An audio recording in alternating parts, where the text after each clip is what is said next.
Hey everybody, Jam Creates here. It is Friday, heading home from work, heading into the weekend, and I'm excited because it's the weekend, and I'm also excited because I'm going to go see Shazam this weekend, so I'm very excited about that. Can't wait to go see it. Heard nothing but good things, and I am definitely excited to check it out. But what I was going to talk about today is a subject that, pretty much is all over the internet right now, because whenever this happens, of course, it gets everywhere, and that is, of course, the new Star Wars trailer dropped.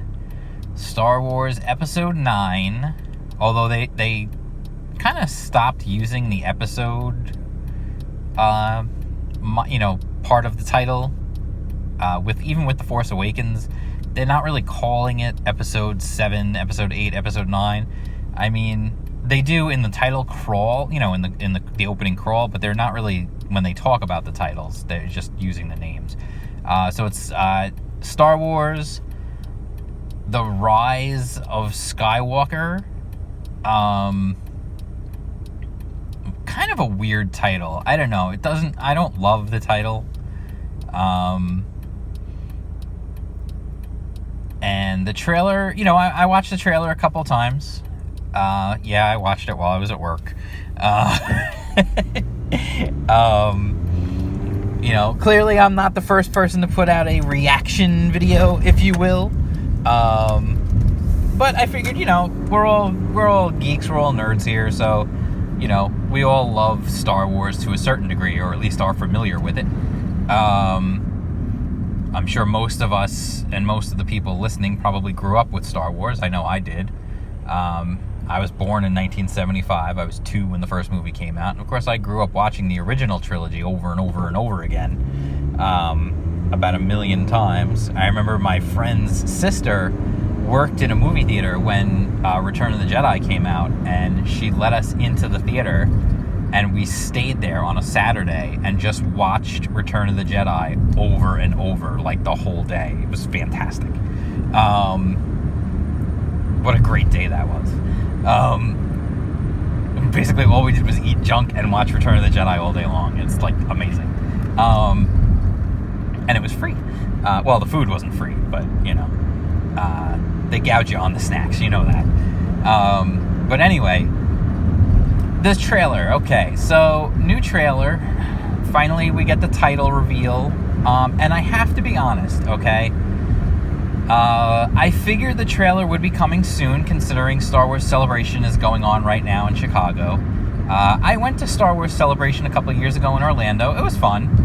We had a good time. I would have considered going, or at least attempting to put together a trip to go to this one in Chicago, had not so many things happened between that last one 2 years ago and this one now. Just so many awful, awful things done by Disney Lucasfilm and their employees and a lot of the people who, defend them regardless. Here's my whole thing. I can like something and still admit when it has faults. Apparently, if you are a defender of the current sequel trilogy, you are not allowed, you cannot allow anyone to point out any faults, which is ridiculous. There's no such thing as a perfect film. There's no such thing as a perfect anything. There's no such thing as a perfect comic, a perfect film, a perfect game. Whatever it is, it's gonna have some flaws. And even if it is as close to perfect as it can be, not everyone's gonna like it. That's just the nature of the beast. And my biggest problem really is I definitely, at this point in time, have an almost an animosity, I guess I would say, you could call it, towards what Disney Lucasfilm has done, towards Disney Lucasfilm for the things that they have done to Star Wars. I loved Star Wars. I even loved the prequels. I am not afraid to admit that. Are the prequels unassailable? No, of course not.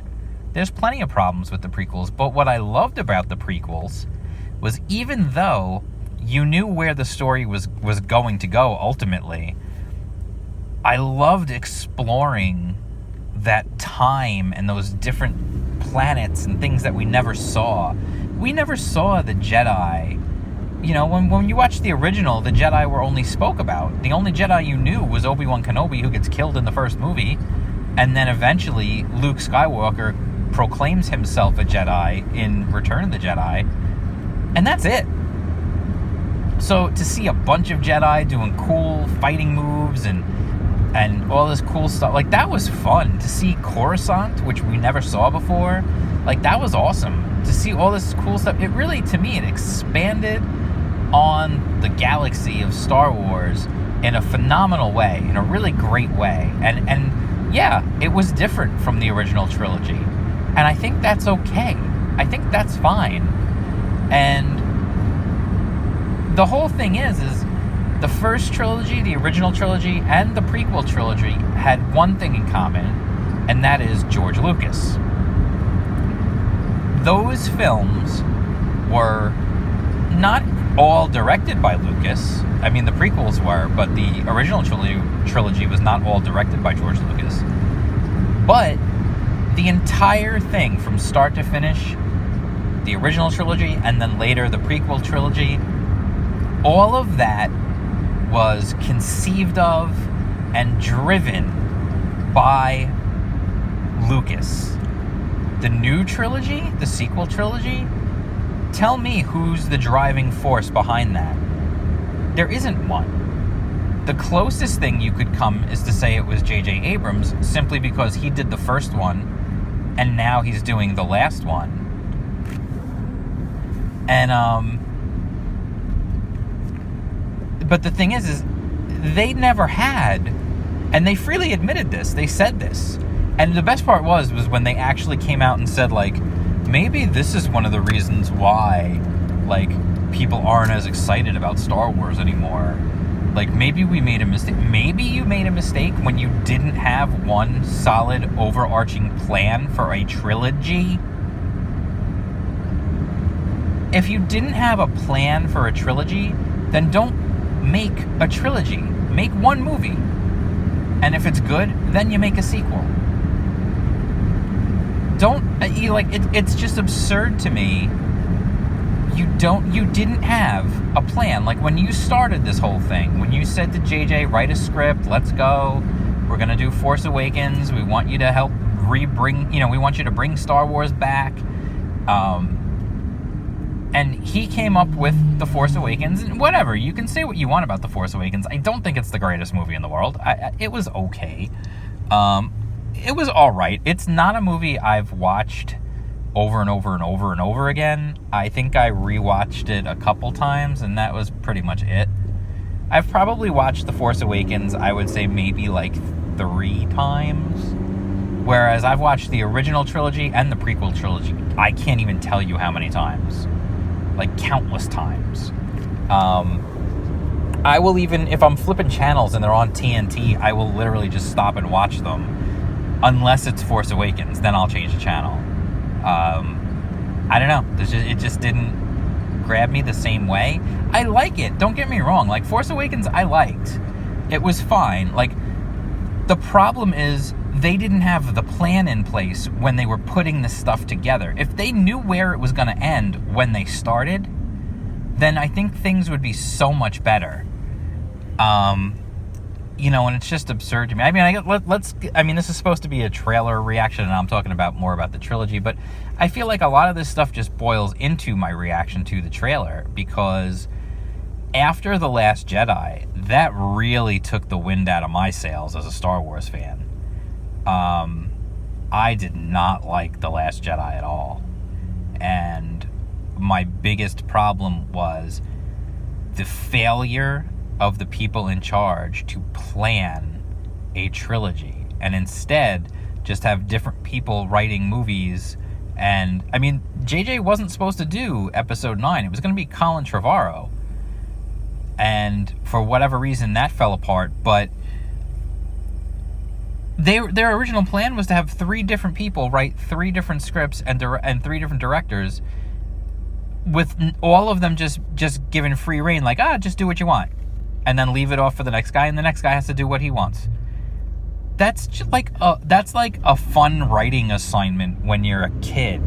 That's not how you operate a $4 billion franchise, which is what it was, because that's what you paid for it. So anyway, this new trailer, there's not a lot of meat on the bone of this new trailer, which is fine. It's the first trailer. I get that. There's the scene of Rey jumping over the TIE fighter that we're assuming is being piloted by Kylo Ren. And it looks like she's probably going to slice the TIE fighter in half, or maybe cut off a wing, or whatever it might be. Jumping over in slow-mo. It's cool. It's fine. I think that's a cool shot. It's an interesting thing, having a person go one-on-one against a TIE fighter. That's something we thought we were going to get in Rogue One. When you watch the trailer and she's out on that ledge and the TIE fighter comes up, and then when you watch the movie, that doesn't actually happen. The concept of the Jedi versus the vehicle is cool. It's not something we've really seen much of in the movies, other than like Luke against the AT-AT Walker in Empire, at the beginning of Empire. So I think that's cool. I think it was a cool shot. Whatever, that's cool. JJ knows how to make a good-looking film. There's no doubt about that. I always have questioned JJ's ability to finish something, because the endings on a lot of his stuff are not usually great. The beginnings are usually really cool, and they introduce a lot of questions and concepts. The endings are usually where they fall apart. Endings are hard. So, I don't know. We'll see. It's tough to tell. And then, of course, the one cool, there's not a lot. I will say one thing I was happy to see in the trailer was a lot of C-3PO. It seems like in the first two films, C-3PO was basically just there because they had to have him there, because he's been in all the other ones. So they're just like, oh, we'll just stick him in here. He'll say something stupid and then we'll move on. But he seems to be in it a lot more. That's cool. Seeing Lando fly the Millennium Falcon, that's cool. I hope and pray that there is a giant space battle in this movie, because we've had 2 Star Wars films now that didn't really have good space battles. Last Jedi didn't have any good battles at all. The battle on the planet at the end was not a battle. That was literally just, we're going to fly at you and you're just going to shoot us all down. And then the opening sequence in space with the bombers was just riddled with ridiculousness, honestly. Like, why are they so slow? It's space. There's no wind resistance. Why are they flying so freaking slow? Anyway. And why are they using bombers anyway? Okay, whatever. I'm not... this is not a Last Jedi video. The scene where they are... It kind of looks like they're on Ahch-To, like, with the waves and all that, but then you see what appears to be like a part of the Death Star laying in rubble in the ocean there. So I'm not quite sure where that's going to be. I don't know if that's going to be Endor. And I don't mean the forest moon of Endor. I mean the planet of Endor.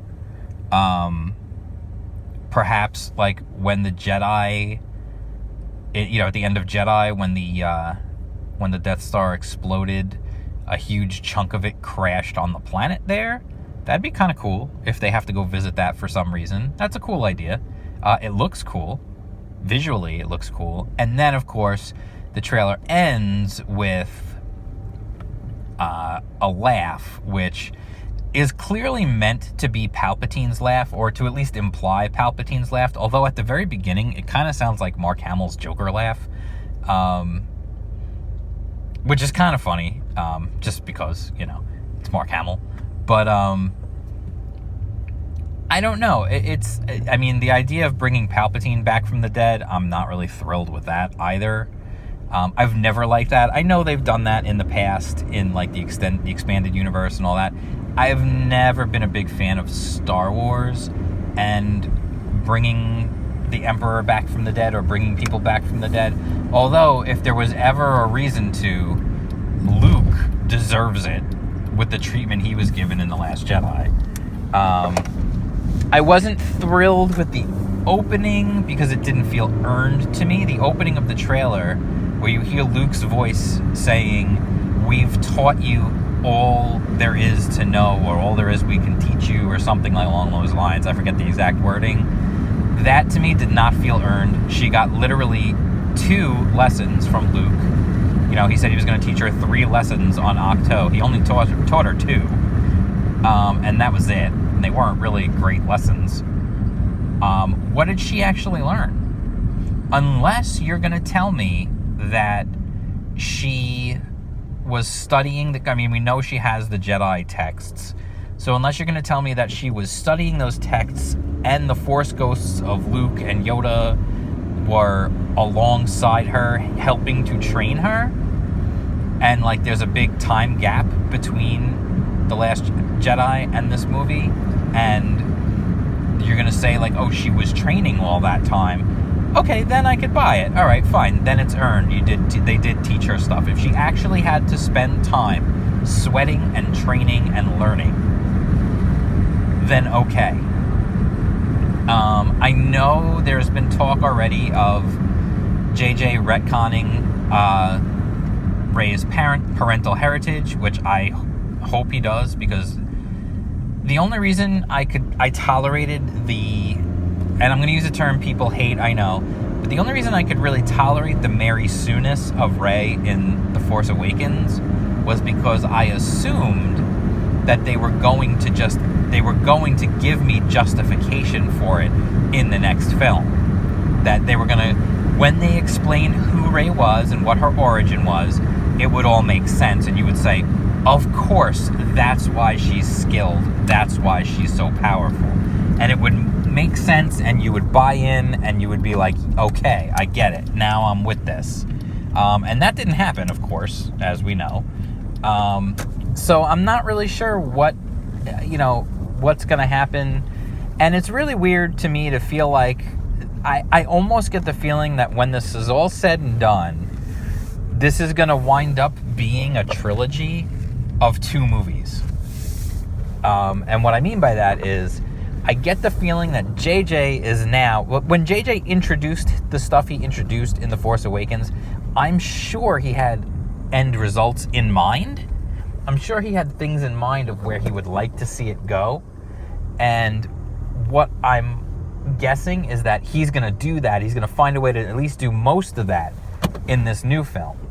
And so basically what I think is going to happen is in the future, you're going to be able to get the whole story without having to watch The Last Jedi. Like, it's going to be watch The Force Awakens and then watch The Rise of Skywalker, or that's what it's called, right? The Rise of Skywalker. And you don't need to bother wasting your time with the 2.5 hours of The Last Jedi. You could just skip that, and you'll be able to follow the story just fine. That's kind of what I get the feeling is probably going to happen. If they're smart, that's what they'll do. It just really bothers me that I feel like they went into this whole thing without a plan. They went in half-assed, and it bit them in the butt and did a terrible job and lost them a lot of fans permanently. My daughter was becoming one of the biggest Star Wars fans you'll ever see. She watched all the original trilogy, all of the prequel trilogy, and The Force Awakens, and she went with us to Celebration. She's the reason we even went to Celebration in Orlando. We weren't even going to go, but we went because of her. And she was so psyched for The Last Jedi. What's going to happen? Is Rey going to join with Kylo? Is she going to turn to the dark side? What's going to happen? She was excited to see what it was going to be, and horrifically disappointed with the entire thing, to the point where now she's 13 now. She just turned 13. Kids at that age, they're not going to say, well, I really spent all this time and I like this stuff, so I'm going to deal with the bad one and just keep going. No, she's done with it. She's done with it. She loved Star Wars. She absolutely was in love with it. And then as soon as that movie was over, she was like, it was hard at first. She didn't want to admit it at first. I think she thought she was going to hurt my feelings by saying she didn't like it. And then eventually she finally came and was like, I didn't really like that movie. And I was like, yeah, I know. I didn't either. And then we've had conversations about it. And now she doesn't want to hear from Star Wars. She doesn't care. She's moved on. And guess what? I know she's not the only one. And if you're losing 12 and 13-year-olds, which you need to get 12 and 13-year-olds in as new fans so that you can continue the tradition of people passing Star Wars from generation to generation to keep this thing going, to make it a timeless thing, you're going to lose them. They're not going to come back. They're going to move on to something else, and they're done. Because the last thing they're going to remember is, oh, I hated that one movie. Yeah, it was terrible. I'm done. I don't really like Star Wars anymore. And they're just not going to come back. When you've got them at that impressionable age and you've made them think that what you make stinks, they're not going to come back. They're not going to give you another shot. They don't owe you anything. They have no loyalty to you. It's not like somebody like me who spent, 30 years watching the original trilogy over and over and over again. So, anyway, that being said, my reaction to the trailer, honestly, meh. One more time for those in the cheap seats. It wasn't terrible. It wasn't amazing. It was a trailer. One of my friends said that. Some people were posting about the trailer. He goes, well, it certainly was a trailer.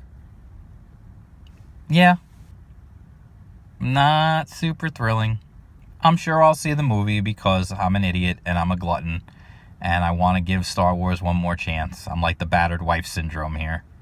But honestly, I still haven't seen Solo because I just don't even have any desire to see that movie.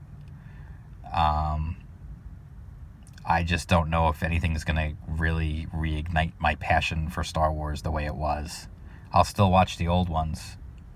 But this new stuff, I might just be done with it. I don't know. It's a shame.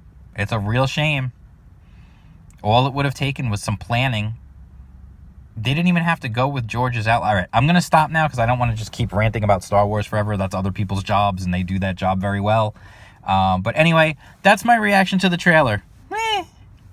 So, if they want to put that on like the movie posters or in the ads in the newspaper, they could say, IO9 says this will be the greatest movie ever, and Gizmodo says this movie is amazing, and and then they can quote Jam Creates says,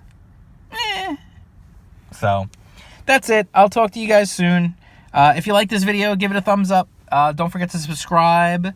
Hit the bell for notifications. Share stuff out so other people can get involved. Follow me on Twitter. I'm at jam_creates. And I will talk to you all soon. All right. Peace out.